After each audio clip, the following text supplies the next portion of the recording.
All right, so now we're going to do graphing, okay, which is going to be, as I said, a little bit more challenging, a few more nuances that you have to remember. And Guillermo, you're right, I have not given you the values to plug in for x. All right, so if you go to the side, out on the margins, or maybe above, you want to make some t-charts so we can plug in.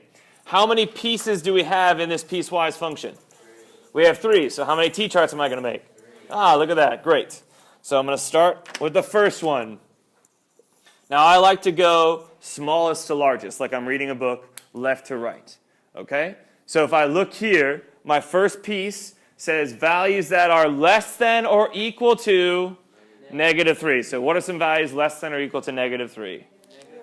-4. -3. -1 is not less than or equal to -3. -5. Great, okay, so let's plug those numbers in. All right, so now we're going to do what you guys just did with the last problems. So I'm going to plug into this linear function. I'm plugging in -6, -5, -4, -3. If you need to use the calculator, you can do that. That's fine. So what is 3 times -6? -18 plus 8, -10. All right, and you keep going. What is 3 times -5? Plus 8, -7. And so on and so forth. Everybody good? All right, so what's for -4? -3? -4? And for -3? All right, so we're going to plot those points. I'm going to use blue. So -6, -10, 2, 4, 6, 6, 8, 10. Oh, all the way at the bottom. -5, -7, -4, -4. Now, when I graph -3, -1, I want you guys to watch this. All right, when you graph -3, -1, if you look up here, it says what? Less than or equal to. So what type of circle am I going to put there? If it says or equal to, I'm going to put closed. So I'm going to put a closed circle there. Now you should see what that's making. What are those dots making? A line. Well, what type of function is 3x plus 8? A linear function. So it's actually a line going this way. Oh, I missed. Forever. All right? You don't miss. Okay? So if you guys, I don't know if any of you watched me do this, but I actually, once I graphed -6, -10, I actually just counted by 3, up 3, right 1. Why did I do that? That's the slope of the function. All right? Now you don't have to do that. You can plot those points, get the same thing. All right, so now at this point, once I move past -3 to the right, I do what?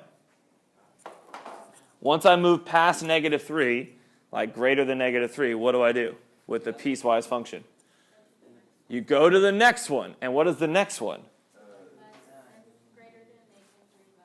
Very good. So I'm going to do another t-chart. Now this time it says greater than -3 and less than 1. What are those numbers? -2, -1, and 0. Why would I not write -3 and 1? Exactly. But for graphing purposes, you're going to do it anyway. All right? So you're going to write -3, and you're going to write 1. And I'm going to talk about why we're going to do that. Okay? So let's plug these in to that piece. Well, what is that piece that I'm going to use? -2x. So I'm multiplying all of these by -2. Well, I can do that real quick. So I have 6, 4, 2, 0. Great. All right. So I'm going to plot those middle 3 first. I'm going to plot -2, 4. I'm going to plot -1, 2, and 0, 0. Because now when I plot -3 and 1, right, those x values, you guys look up here and you saw that what is it missing? It doesn't have or equal to. All right, but here's the reason we still have to plot them. All right, because right here, this is negative 3, and this is negative 2. Well, what numbers are in between negative 3 and negative 2? Infinite numbers, right? So in order to figure out what those numbers are doing, I have to actually plot negative 3, 6. But what type of circle am I going to plot? Open. Very good. All right? So basically what we're saying is you're on this line, and then once you get past negative 3, you hop up, and now you're on this line. All right? Now what about at 1, negative 2? What type of circle there? Open as well. Never dotted, because this is a part of the graph. How are we doing so far? Okay. We should have one more piece, one more t-chart for values that are greater than or equal to 1. So what am I going to plug in there? 1, 2, 3. Great, let's stop there. Now, what type of function is this piece for the third piece? It's quadratic. So when I graph it, it should look like what? What do we call that?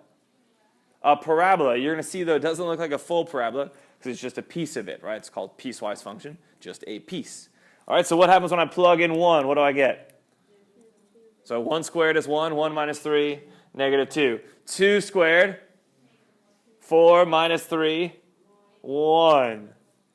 3 squared, minus 3. And let's see if 4 squared is on there.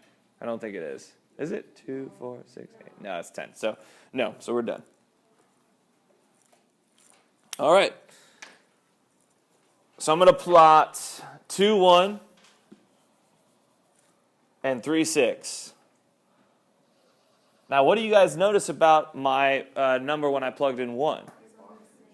Oh my gosh. So this one should be what? This 1, negative 2 should be what type of circle? Closed, because it's or equal to.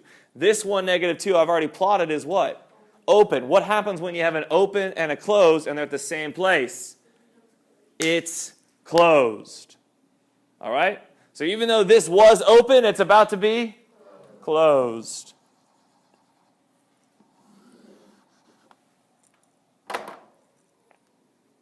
And I know I didn't do a great job there, but you should kind of see how that piece is curved. It is that part of the parabola.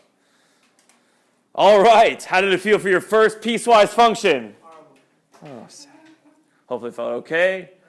We're going to do one more example together from the other packet you picked up, and then I'll let you guys start working on that packet. All right? Okay.